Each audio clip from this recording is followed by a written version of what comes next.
नरेंद्र मोदींची एनडीएच्या नेतेपदी निवड करण्यात आलेली आहे। त्यामुळे नरेंद्र मोदी लागोपाठ तिसऱ्यांदा पंतप्रधान होणार हे आता स्पष्ट झालंय। मोदी पंतप्रधान पदाची हॅट्रिक करणार असले तरी नवं सरकार हे खऱ्या अर्थानं एनडीएचं सरकार असणार आहे। पाहूया त्याबद्दलचा एक स्पेशल रिपोर्ट।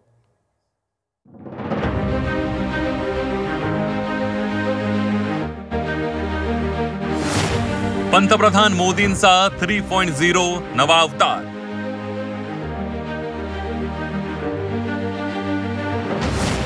9 जूनला पंतप्रधान पदाची घेणार शपथ।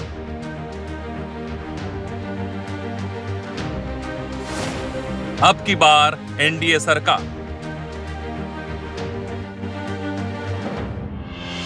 भारताचे पहिले पंतप्रधान पंडित जवाहरलाल नेहरूंच्या विक्रमाची बरोबरी पंतप्रधान नरेंद्र मोदी करणार। हा विक्रम आहे लागोपाठ तिसऱ्यांदा पंतप्रधान होण्याचा। येत्या 9 जूनला संध्याकाळी 6 वाजता मोदी पंतप्रधान पदाची हॅट्रिक करणार आहे। सेंट्रल हॉलमध्ये शुक्रवारी झालेल्या एनडीए खासदारांच्या बैठकीत मोदींची नेतेपदी निवड करण्यात आली आहे। राजनाथ सिंह यांनी मोदींच्या नेता निवडीचा प्रस्ताव मांडला। त्याला गृहमंत्री अमित शहा, नितीन गडकरी, चंद्राबाबू नायडू, कुमारस्वामी, नितीश कुमार, एकनाथ शिंदे, अजित पवार यांनी अनुमोदन दिलं। मोदींना पूर्ण समर्थन देण्याची ग्वाही यावेळेला नितीश कुमारांनी दिली आहे। शिवसेना के बारे में इतना ही मैं कहूंगा कि शिवसेना और भारतीय जनता पार्टी एक विचारधारा, एक समान विचारधारा वाली पार्टी है। बाबा साहेब ठाकरे जी के नेतृत्व में हमारे जो गठबंधन हुआ है, ये गठबंधन एक फेविकोल का जोड़ है, ये बिल्कुल टूटेगा नहीं। बहुत अच्छा होगा। अब जितने लोग साथ हुए हैं अब बहुत अच्छा है और सब लोग बहुत अच्छे ढंग से अपनी बात कर रहे हैं, तो सब लोग ठीक हैं। हम मिल करके सब लोग चलेंगे और हम लोग पूरा आपके साथ रहेंगे और आप पूरे देश को कितना आगे बढ़ाएंगे ये बहुत खुशी की बात होगी। यही हम लोगों को कहना है। सेंट्रल हॉलमध्ये प्रवेश करताच मोदींनी संविधानाच्या प्रतिवर डोकं टेकून वंदन केलं। जेडीयूचे नेते आणि बिहारचे मुख्यमंत्री नितीश कुमार पाया पडण्यासाठी वाकले तेव्हा मोदींनी त्यांच्या हाताला धरून अभिवादनाचा स्वीकार केला। यावेळी व्यासपीठावर पंतप्रधान मोदींसोबत एनडीएचे 13 प्रमुख नेत्यांना विशेष मानाचं स्थान देण्यात आलं होतं। चंद्राबाबू नायडू, नितीश कुमार, एकनाथ शिंदे, चिराग पासवान, जितनराम मांझी, अनुप्रिया पटेल, अजित पवार, कुमारस्वामी आणि पवन कल्याण हे मित्रपक्षाचे नेते व्यासपीठावर विराजमान होते। एनडीए मध्ये सहभागी असलेल्या 14 घटक पक्षांचे 53 खासदार यावेळेला उपस्थित होते।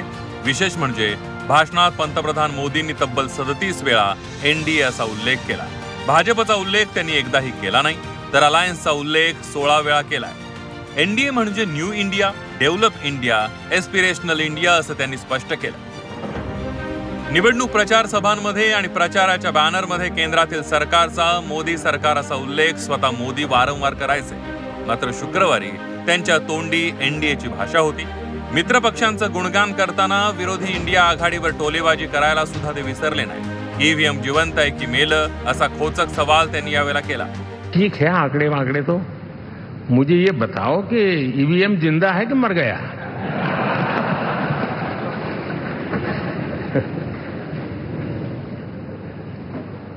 क्योंकि ये लोग तय करके बैठे थे कि भारत के लोकतंत्र और लोकतंत्र की प्रक्रिया के प्रति विश्वास ही लोगों का उठ जाए, और लगातार ईवीएम को गाली देना। और मुझे तो लगता था कि शायद इस बार वो ईवीएम की अर्थी का जुलूस निकालेंगे, लेकिन 4 जून शाम आते आते उनको ताले लग गए। ईवीएम ने उनको चुप कर दिया। सेंट्रल हॉलमधील बैठकीनंतर पंतप्रधान मोदी भाजपचे ज्येष्ठ नेते लालकृष्ण अडवाणी यांच्या घरी पोहोचले। मुरली मनोहर जोशी यांचीही भेट घेऊन त्यांनी आशीर्वाद घेतला। माजी राष्ट्रपती रामनाथ कोविंद यांचीही भेट घेतली। या निमित्तानं पंतप्रधान मोदींचा नवा अवतार पाहायला मिळाला। स्वबळावर सत्ता स्थापन करण्या एवढं खासदारांचं संख्याबळ आता भाजपकडे नाहीये। मित्रपक्षांना सोबत घेऊनच तिसरा कार्यकाळ पूर्ण करावा लागणार आहे याची जाणीव त्यांच्या देहबोलीतून जाणवत होती। ब्युरो रिपोर्ट, झी 24 तास।